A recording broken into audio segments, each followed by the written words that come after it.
This is home learning help video number 1 for the home learning 21st of June 2019. So the first one, this is for your corrections. So the first one, she says that if you divide by 3, the answer is 9. We all know a third means cube root. So 3 numbers are multiplied to give you 27, which is 3. So you know 3 times 3 times 3. So no, she's not correct. Okay. Question 2. If you needed help with question 2, we substitute 16 into the f function. So we know 9 times 16 minus 16 is going to give us 128. Okay. And B, we input minus 3.5 into the g function, minus 7, and that gives us minus 21, I think. And C, solve. So the function of x, which we know is this, if that's equal to the function of g, I just need to solve it. So do a line, minus 4x from both sides, plus 16 on both sides,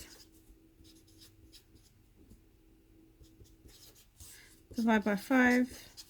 You could just leave it as a fraction.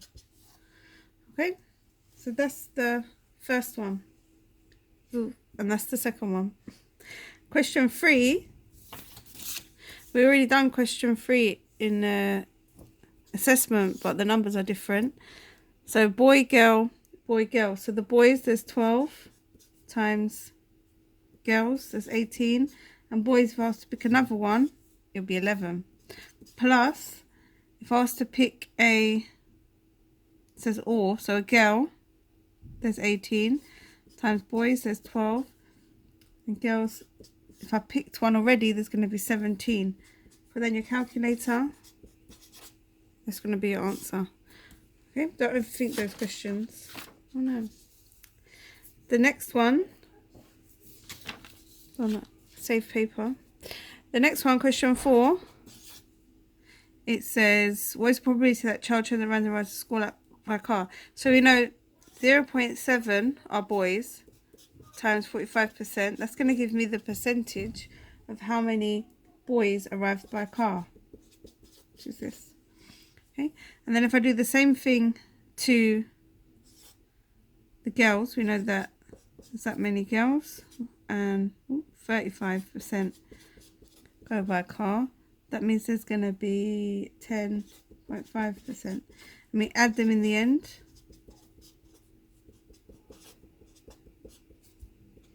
And you've got 42%. Okay, you can have 0.42 if you've done something like that, so don't panic. Question 5. Prove that the difference between the squares of any two consecutive integers is equal to the sum of these two integers. So two integers can be these, they're the easiest ones to pick. So the difference, if we square them, and we find the difference between them.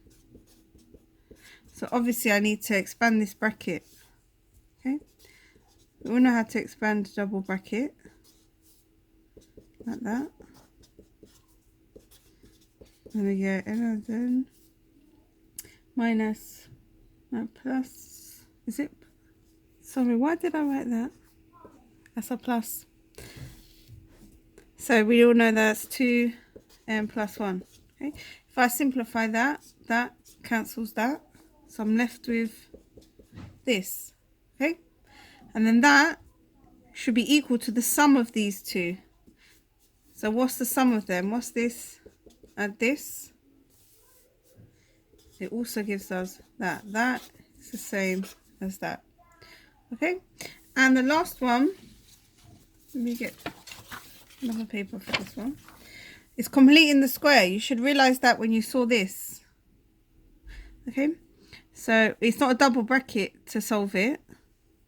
We need it in a square root, so can't factorize. So we're going to complete the square. Remember, half of b is 6, so half of b is 3, minus half of b squared, add or subtract c. You need to remember that formula. Now I simplify it. Minus 3 squared is 9. Minus 9 minus 8 is minus 17. And that equals to 0. Now I'm going to solve it. I've only got 1x, so I can solve it using the balancing method. Plus 17 on both sides. Yeah, square root both sides. And when you square root, remember you can have two different solutions, a positive or a negative. That's why that's in the question as well. And then how do I get rid of minus 3? Plus 3. So that's my solutions, and a and b are integers. This is completing the square. Make sure you revise this. Okay.